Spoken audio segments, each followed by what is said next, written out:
Well, that wasn't the performance we were hoping for tonight. Looking at Wake Forest coming in here, knew that, they were very talented, posed a lot of problems. We thought their two freshmen, Alyssa Penna and Ariel Stevenson, I'm sorry, were great scorers, and we had to pay a lot of attention to them.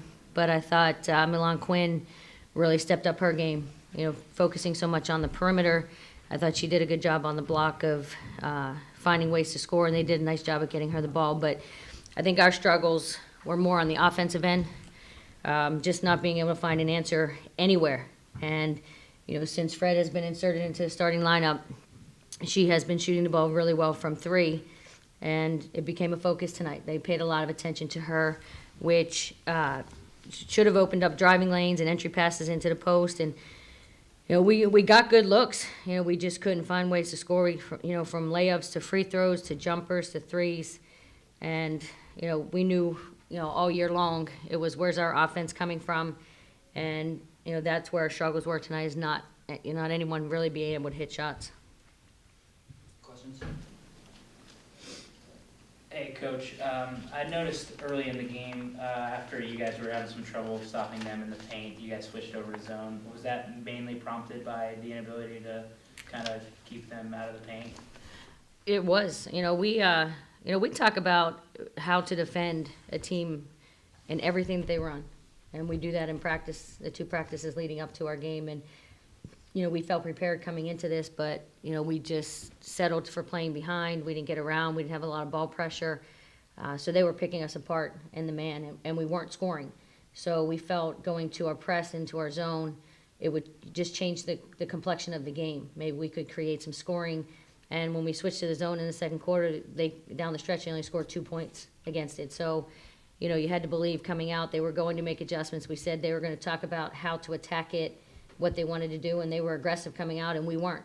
And, I called a timeout quickly and just felt like the starters did not play with the same intensity and weren't as active as the players that were on the floor at the end of the first half. And, obviously we had to switch back to our man. We dug ourselves a hole. We had to pick up full court man to try to disrupt it. But, Wake Forest, they hit timely shots. Every time we cut into the lead, they ended up finding a way to get a basket. And Stevenson hit some timely threes. Contested as well. Fred, I have one for you. Knowing that you're kind of the go-to, three-point shooter, especially as well as you've been shooting the ball, when you're trailing by a lot like that and you need to, kind of spark the offense, do you feel any added pressure to kind of get up shots from behind the arc? I do feel pressure to, shoot the ball from the arc all the time. But towards the end of the game, like she mentioned before, they were really focusing on me, so it was hard for me to get my shots off. But towards the end of the game, they were still doing the same thing. So, yes, I did feel pressure, but it was very hard to get open. Coach, how do you coach up not shooting? It's very difficult. It's very difficult because, we've seen glimpses of greatness from every player. We do shooting drills in practice. We have goals that we set in our shooting drills. We have consequences when they're not met. And, you shoot well in practice. You think it will carry over into a game. My assistants come in after warm-ups and say we shot the ball well, and then you see that type of performance. It's a mindset. It's a mentality that players have to be able to shoot the ball with confidence. And, Fred will tell you that we're begging for someone to shoot the ball. And since she has been inserted into the starting lineup, I think she's shooting the ball with a great deal of confidence. And Fred's a spot-up shooter. She's a set shooter that depends on other people to get her shots. Or, now we're starting to now that she's shooting the ball so well, we've incorporated some different quick hitters to get her shots of coming off of screens. And, players have to set good screens. She has to use the screens, but we have to have guards that can penetrate and draw defense to be able to kick. Or off of an offensive rebound, players have to be looking for her. And there were times she was open at the three and we didn't find her. There were possessions we could have made the extra pass, and we didn't. She's someone that I have all the confidence in the world now the way she's been shooting the basketball and the way she looks, because there's no hesitation. I think early on in this season, she was catching the ball and hesitating or second guessing. There's no hesitation now. And that when you have a shooter who can extend defenses, it opens up your inside game, it opens up driving lanes, and players have to react and they have to respond to that. Coach, is this a game where it's almost better? Obviously, it's an asset to have 5 players that can score, but is this almost a game where it's better to have a go-to scorer and someone that you know, regardless of basically how many shots they're going to take, they're still going to get theirs? Is this a game where it would help to have someone that you can kind of define and say, that's our go-to scorer when the shots aren't falling?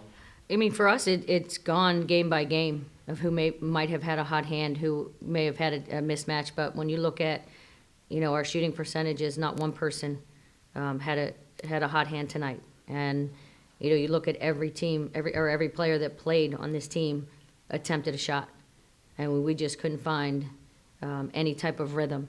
And we tried everyone. And I think when you're as a coach, when you look down and you see you've gone 11 players deep and you haven't gotten much production from anyone, it's frustrating. You're searching for answers and you're just hoping that somebody steps up.